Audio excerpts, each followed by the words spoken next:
then once you have the ni'mah and blessings, then again Allah subhanahu wa ta'ala mentioned in the Quran, وَأَمَّا بِنِعْمَةِ رَبِّكَ فَحَدِّثْ.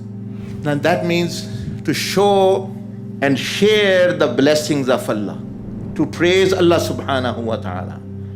And what we have understood, we try to show off and we want and to be proud, and we say, oh, I am just doing this for tahdith ni'mah and for just actually mentioning the blessings of Allah. Oh, I have been given this, I have this, I have this, and there's no intention really of the credit and the praise going to Allah, but it is an ego trip.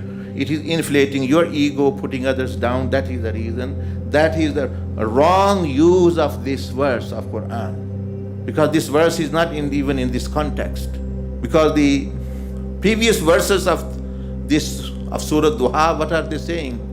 وَوَجَدَكَ ضَالًّا فَهَدَى وَوَجَدَكَ عَائِلًا فَأَغْنَى. That Allah has, it is to Rasulullah sallallahu alaihi wasallam, but through him Allah is also mentioning to us that He made you rich, He gave you many blessings. فَأَمَّا الْيَتِيمَ فَلَا تَقْهَرْ. If an orphan comes to you for help, then don't turn him away.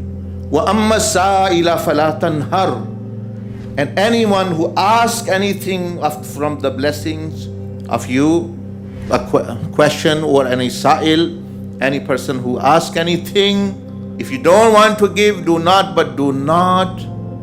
taunt the person. Do not put that person down. Do not actually speak harshly. And the next verse says, وَأَمَّا بِنِعْمَةِ رَبِّكَ فَحَدِّثْ.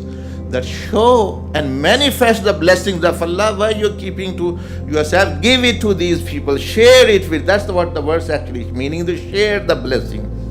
And what I am doing, how I am using this verse, or whatever, keeping the blessings in my bank, in my possession, and only showing to people just to put them down and saying, this is, I am doing وَأَمَّا بِنِعْمَةِ رَبِّكَ فَحَدِّثْ. This is wrong use and understanding of this verse, because it's not matching even the context how actually the Surah Duha actually is coming up with.